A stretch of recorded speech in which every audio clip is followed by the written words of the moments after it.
Okay, for today's lesson, what we are going to do is use this interactive tool. And I came to give you some step-by-step instructions attached on the content page. Um, and with that, I wanted to show you the video. I would watch the video first and then read the step-by-step instructions. And then if you need to go back and look at the video, you can do that. Basically, you're going to do some discovery about area. If you look at this interactive tool, it has tangent and derivatives, which that's what we spent a majority of our year talking about. And now we're going to start talking about area. And so in order to play around and discover with what I want you to discover, you're going to need to draw a graph. So that's the first thing you do. You click on draw graph where I just did. And then you pick your zeros or your x-intercepts. So I'm gonna just pick three. So I'm gonna have one at -4, one at -1, let's say one at 7. Okay, so then you pick your x-intercepts or your zeros. And then you click Sketch Curve. And then you can pull your curve. Maybe I want my function to look like this, or maybe I want my function to look like this. I don't care. You just kind of pull it. And it kind of, if these are your three zeros, it knows what your min and your max would have to be in terms of the first part of calculus and min and max. And then what you're going to do is you're going to click Done Drawing. Okay, from there, you can move the graph, which you may want to do. I like, because that way I can kind of see the top of my graph or wherever I want to go there. I can zoom in, I can zoom out, I can reset my zoom. I can trace, which means I can find this exact point, and it'll kind of tell you that exact point. Okay, so those are things that maybe you'll need. And then the big thing we're going to use here is this area and approximate. Okay, yeah, it'll tell you the actual area, but that's not going to help you answer the questions and figure out what we're going to do in class. So you want to use approximate. So you click approximate. And the thing that you have to do now, and if you read over here, it always kind of tells you what to do. It says select 2 points on the x-axis as the upper and lower limits. So when we do area, unlike derivatives where we found the tangent line for the whole curve, area we have to have upper and lower limits. So let's say I want to find the area from when x is 1 to x is 7. So that means I'm going to find the area under the curve between the x-axis and this.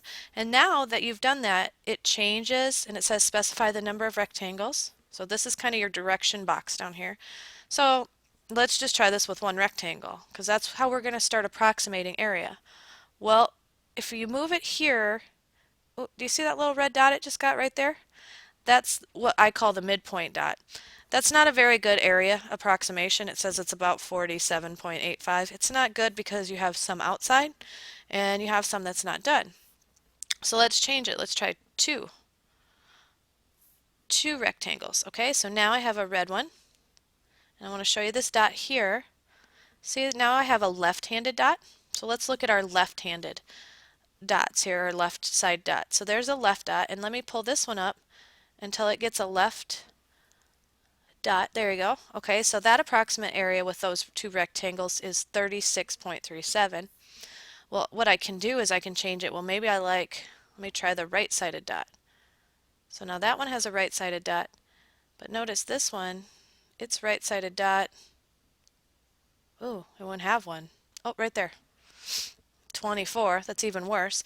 The other dot that you can have, or the other checkpoint that you can have, is right here, the mid one. And let's see if I can find the mid one. Right there, 39 is that approximation. Still not good. Look at all the area that you're not covering. So let's try 5 rectangles. Um, there's a left. There's a left. There's the left. There's the left. It's hard for me to see this on my screen right now. There's the left. That looks pretty good. I could try 6 rectangles. That's 37-ish. Okay. I'm going to try the mid. Actually, let's do the right-sided dot. I'm going to change all these so I get a right-sided one. See if that's any better, if it looks like it covers more. Sometimes they're hard to see. So where that, I keep calling it a dot, but where that mark is where this rectangle would touch the curve on its right side. So there's those, this one doesn't look quite right, does it? There you go. That area is 33. Um, and some of the questions that you're going to have to answer is like, what would happen if I increase this to 10 rectangles? What would happen if I increased it to 25 rectangles? And then, which one gives me a better approximation?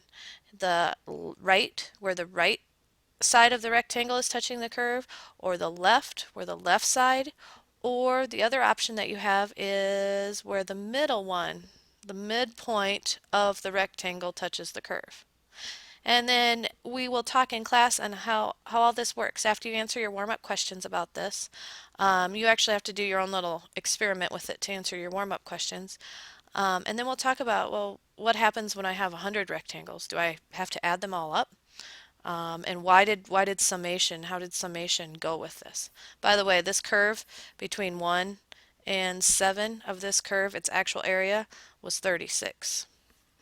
So it will actually tell you the actual area. If I take away my rectangles, you can kind of see that we're going to start talking about the area under a curve. And if you notice when I say under a curve, it's only going back to the x-axis. So that's the area between this curve and the x-axis is what we will be talking about. All right, so read through the directions and then it'll have this website on there to go there and play around and then answer your warm-up questions. And we'll see you in class.